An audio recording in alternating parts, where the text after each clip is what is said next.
Okay. Can you see this?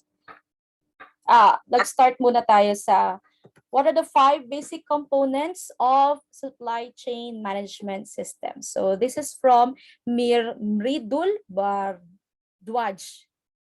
Hindi pa na akong basahin yung kanyang pangalan. It was updated in August 31, 2020. Can you see my screen?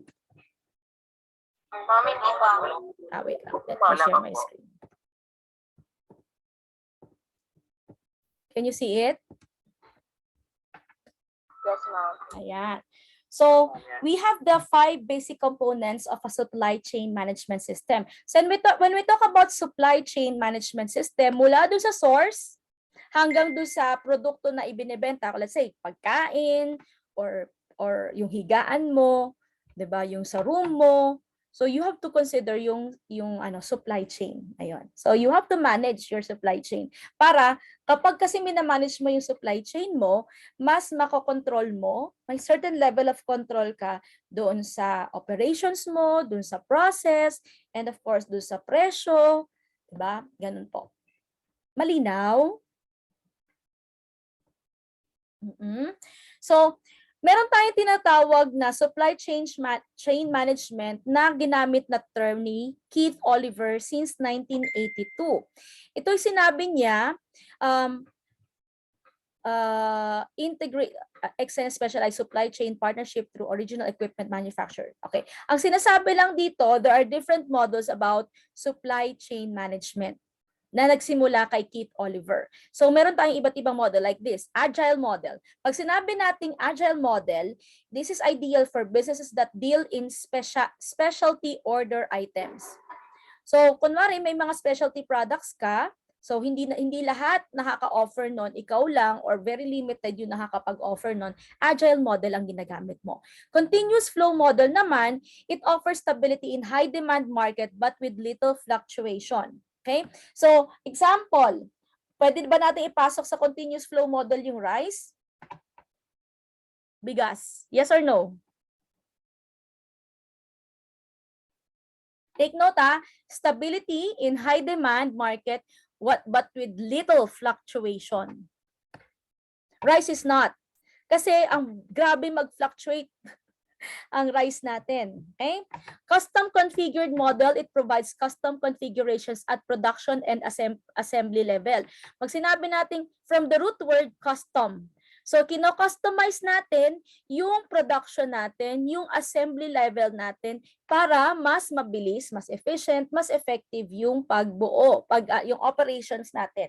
Kapag sinabi natin efficient, in a shorter period of time, you were able to finish this product or this service. Ganon. Efficient chain, may connection siya, no? Efficient chain model, this is for businesses that are in competitive markets and end-to-end efficiency is a must. Anong sample nito? Actually, dito sa tourism and hospitality industry, kailangan natin tong efficient chain model. Bakit? Kasi napaka-competitive, right? 'Di ba? Kahit ngayon nagre-reopen, ang dami na naman nagsulputang bago. So you have to be competitive and yung end-to-end efficiency, you have to consider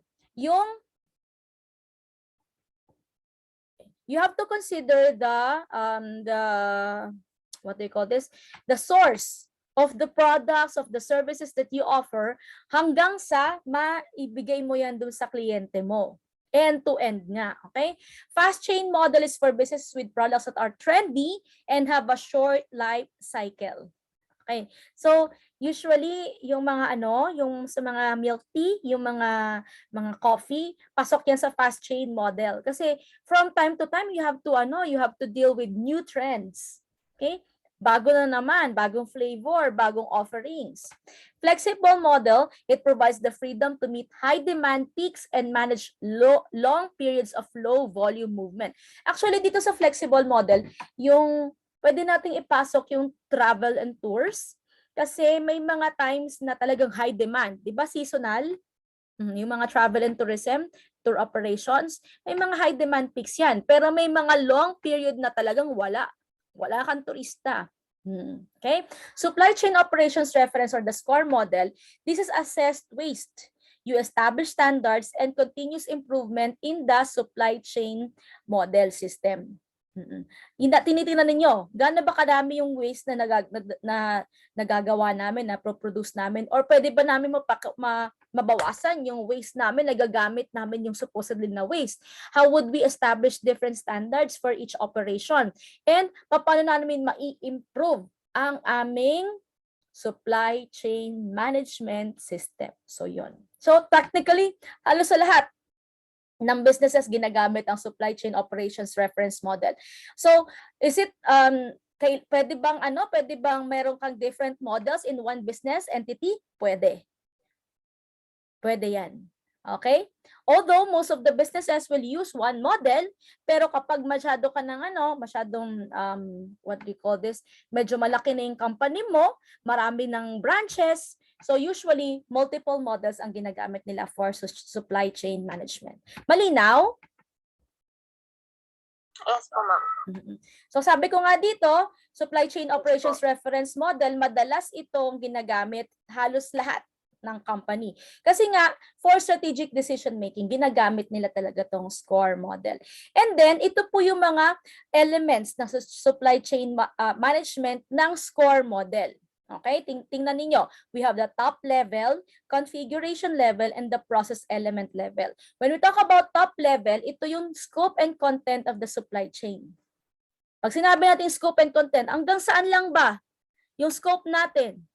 Yung end-to-end natin? Okay? When we talk about configuration level, ano yung strategy mo for your supply chain? And then, pag sa process element level, ina-fine-tune mo na. Ano yung mga strategy mo? Ano yung processes? Ano yung definitions nung nung elements mo? Okay? Ano yung performance matrix mo? Ano yung mga best practices mo? Okay, so ganyan po yung ating top configuration and process element ng ating SCORE model. Okay? And then, pag sinasabi natin sa top level, meron siyang 5 different processes. Plan, source, make, deliver, and return. Oh, ano lang yan? Cycle yan. Okay? Planning. Planning is imperative to control inventory and manufacturing processes. You really have to plan. Aalamin, ipinaplano mo, saan manggagaling yung supply mo, sino yung kakausapin mo, paano kayo magde-deliver, 'di ba? So itong source, make, deliver, return, pinaplano mo na. Okay? Source.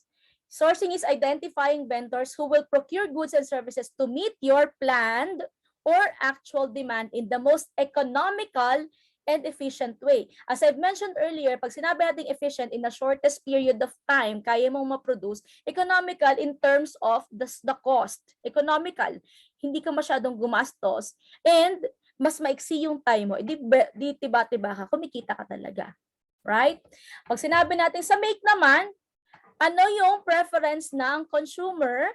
So you perform activities related to the transformation of the raw materials to the final product. That's why tinitingnan mo, ano ang gusto ng market? Ano ang kailangan nila? Ano ang gusto nila? Ano ang ine-expect nila? So you develop, you make your products and services depending on what your market wants. And then you deliver it. Another most important component of supply chain management is contributing to indirect integration with the consumers. It has a significant contribution to surge the brand image of the firm. So malaking bagay yon. Kunwari sa in case sa atin sa hospitality, madali lang kasi you really have to deliver it directly. So face-to-face dun sa clients. However, sa mga food and beverages like restaurants, lalo na during the pandemic, you deliver it, you have to employ food deliverer, or kumuha kayo ng application like TokTok, 'di ba, yung Grab. So, may mga considerations tayo diyan. So, paano natin masasecure na mainit pa rin yung food, 'di ba? Kahit ilang minuto na siya na-deliver. Ganyan. So, yan yung mga i-consider natin sa supply chain management. And then, return. It is a post-delivery customer support process that is associated with all kinds of return products. Ito naman yung reverse logistics. Ito yung isa sa mga important components ng supply chain management para ma-minimize natin yung potential deterioration of relationships with customer.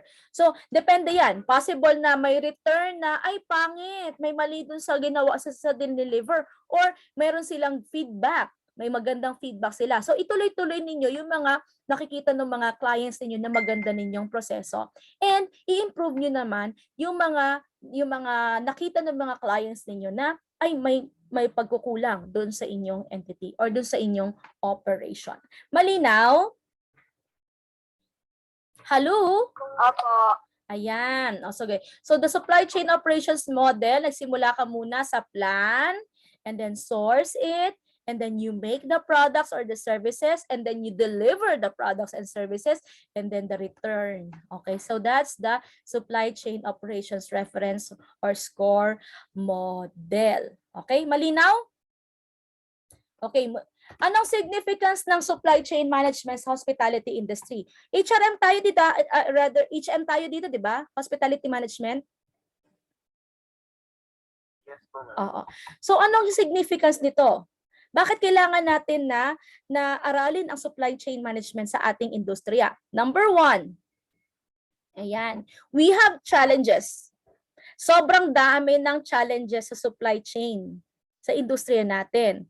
For example, di ba, tingnan mo, ang purchase manager, usually sa isang hotel, pero tayo tinatawag na purchase manager, lagi siyang under constant pressure para ma-meet mo yung planned, kahit nga yung unplanned needs eh. As a result, the purchase manager always tries to have huge buffer stocks. Otherwise, mag-fall short ka para doon sa mga hotel operating, yung user department. But this does not mean that quality management should be totally ignored. So you have to consider material cost. Diba?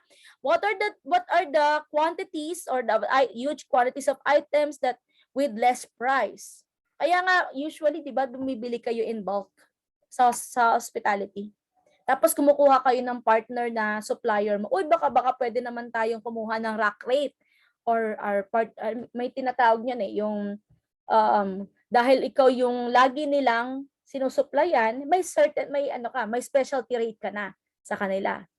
Material ordering cost naman, diba? The individual departments normally use manual indents and purchase requisitions independently. In many properties, the hotels do not have computerized indenting and purchase requisition.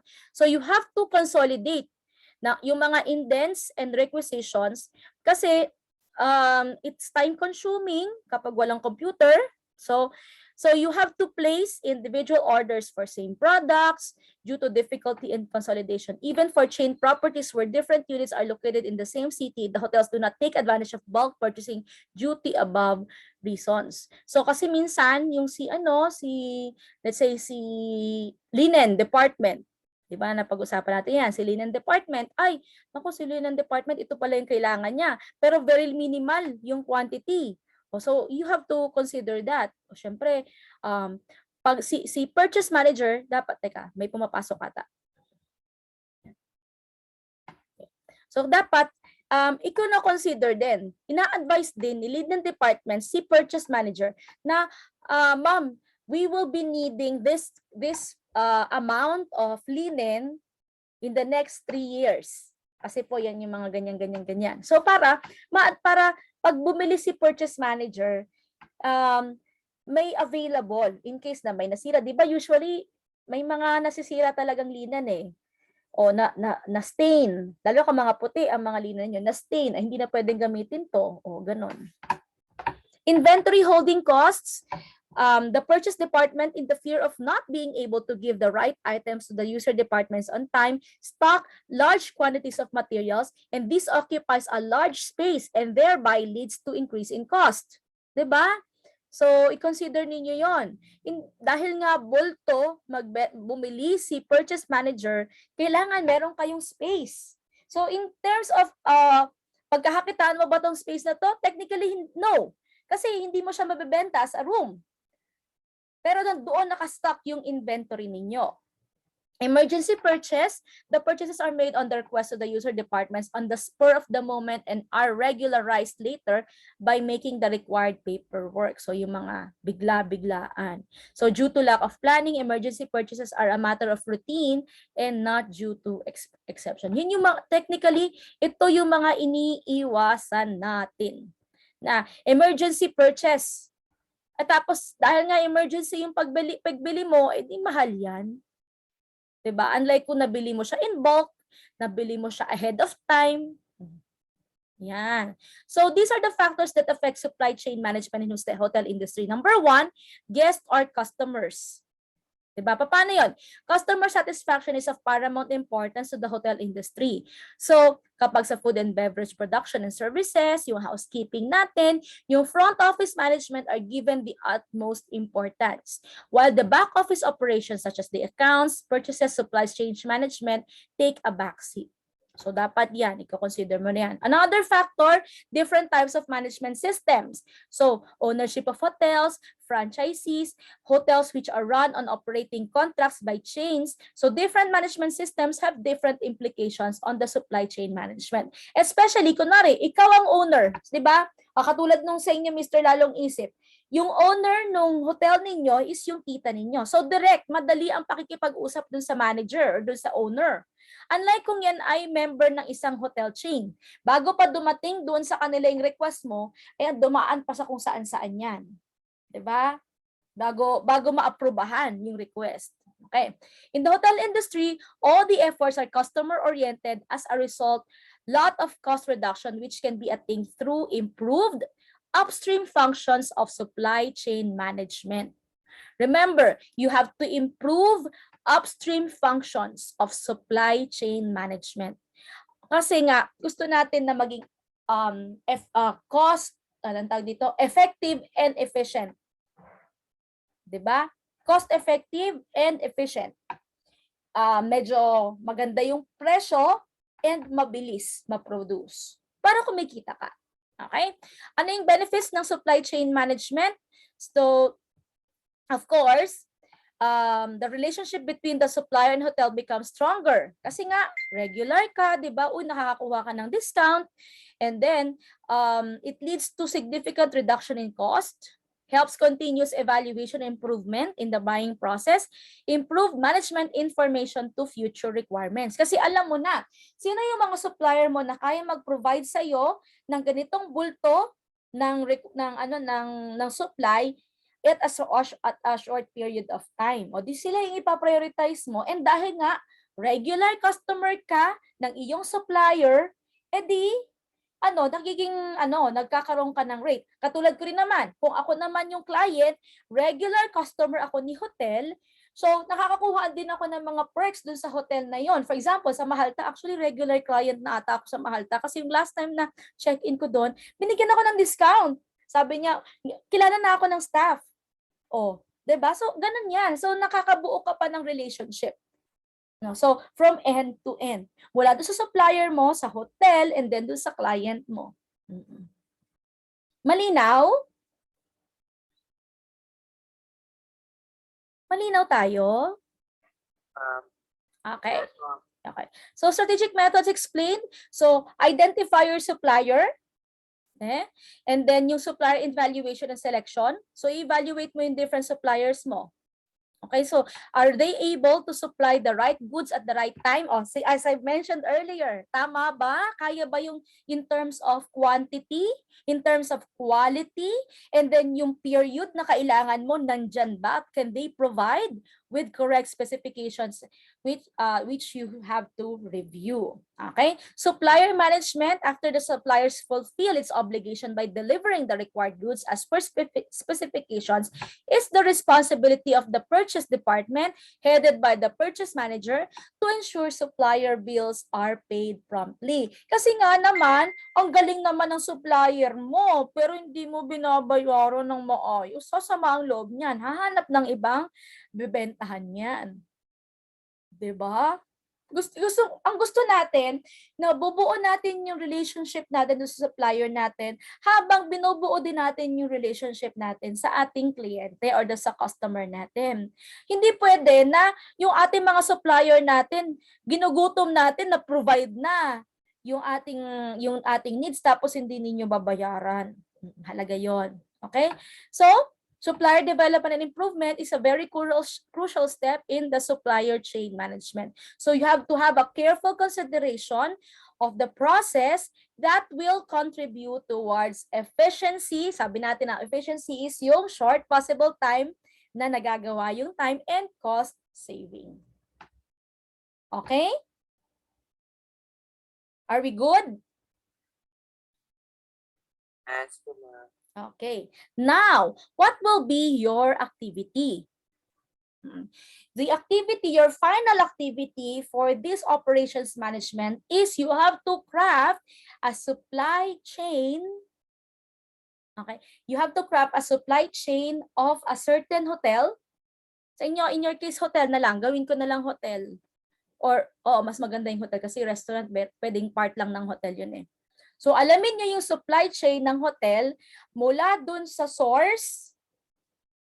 Okay, alamin nyo yon mula dun sa source, tapos ano yung hotel, hanggang dun sa client.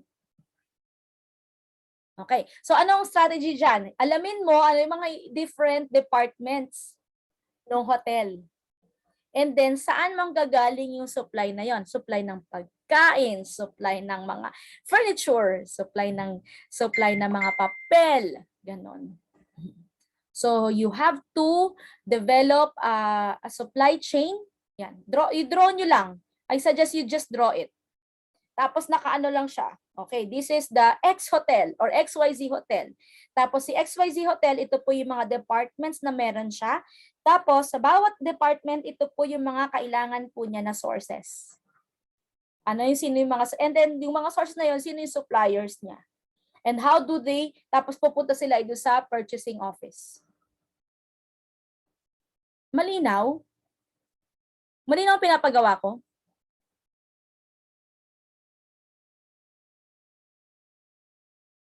Sige. Ganito po ang gagawin nyo.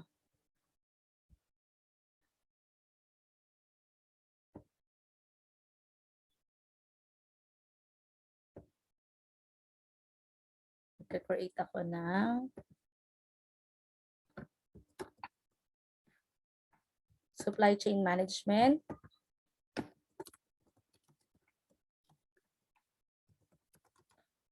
This is module 5, no? So, draw a supply chain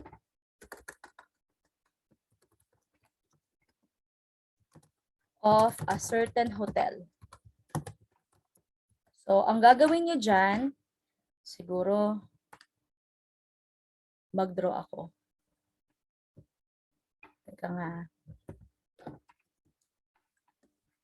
Mag-draw ako. Parang i-draw ko na lang siguro yung, ano yung magiging PME.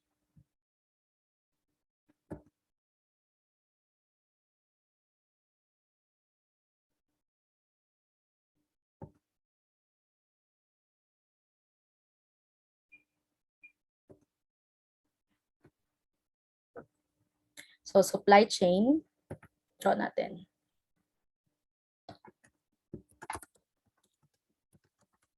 I-draft ninyo yan, ha? So, text box. So, this is your hotel. XYZ. Tapos, lagyan natin ng border color ito. Yan. Tapos, yung departments. O, draft ninyo yung departments. Ano yung mga departments niyan? Para po ma'am timeline. Hindi naman actually timeline. As in, this is the chain. Supply chain. Saan manggagaling yan? So, department A, Diba? Sa departments A, B, C, yung sa, so meron kang front office departments at saka meron kang back office departments. Alamin mo yon, ano?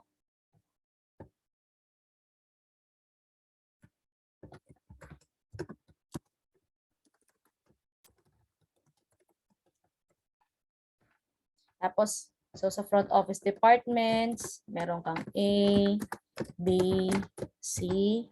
Tapos ano yung mga kailangan nila? Ganun sa front office. A, B, C. O, so, i-draw ninyo yan. So, pagka nagawa nyo na to, so, ang mangyayari dyan, pupunta siya sa purchasing office. Diba? Yan natin. Purchasing office. Purchasing department na lang. Or office. Tapos, i-ano natin siya. Yan. Diba? Yan. So, yan po, yung mga department natin ay, tapos, yan ano sila sa purchasing department. And then, so supplier A, supplier B, di ba? O, ano yung pinoprovide ni supplier A? 1, 2, 3. Diba? Supplier B. So, marami kang suppliers eh. Supplier B, supplier C. So, pwede mo pang madamihan yan. Depende sa need. So, you have to understand ano yung mga kailangan ng isang hotel. Diba? And then sa front office department, ano naman yung mga client needs ng front office department. Diba? So, ito ay client or customer needs.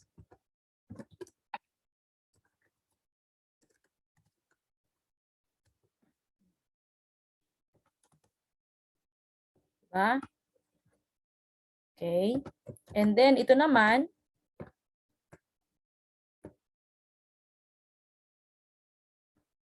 client, customer, and front office needs. Diba? Kasi may yung sa back office, nanghihingi din sa kanila yung sa front office. Tapos gagawa ka ng linya.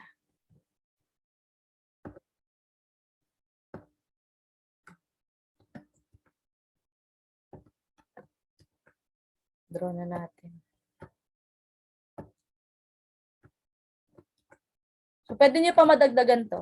Of course, this is just a sample. So pagka natapos niyo na yan, 'di ba? Copy ko lang.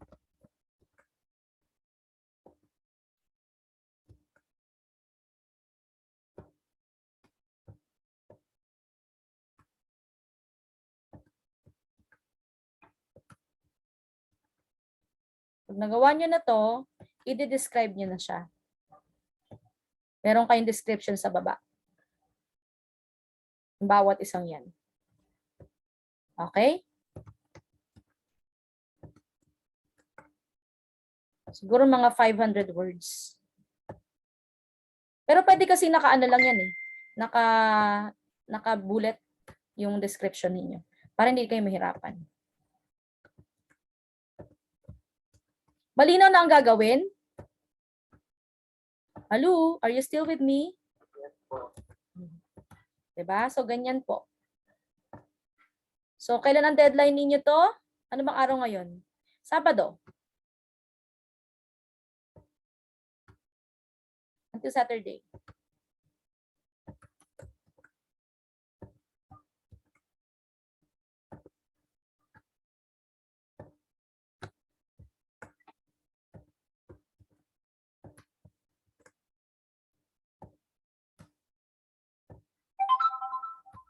Yan.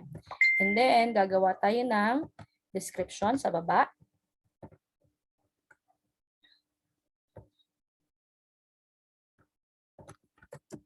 Description of your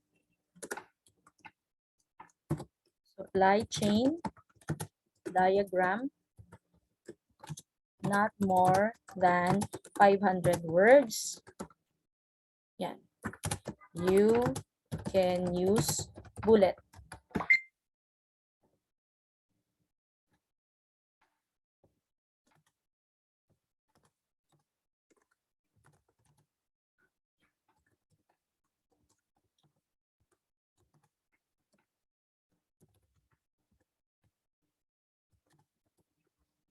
Yan.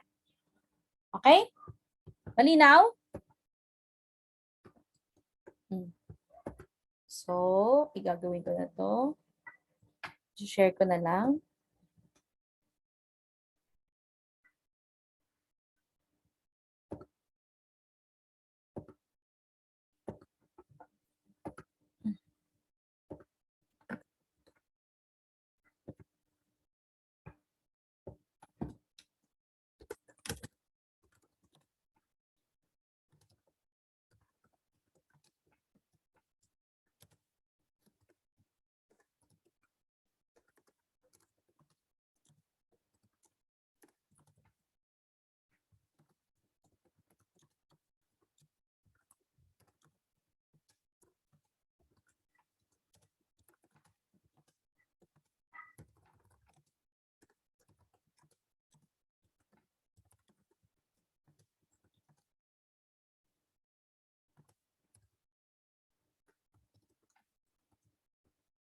Okay? Ang due date natin ay next Saturday, 11:59 p.m. Malinaw? Done.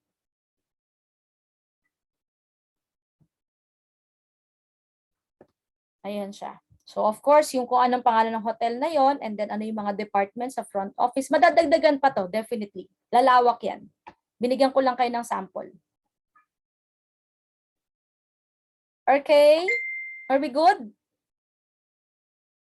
Yes po, ma'am. Okay. So this is your final output for this class. Stop share ko na, and then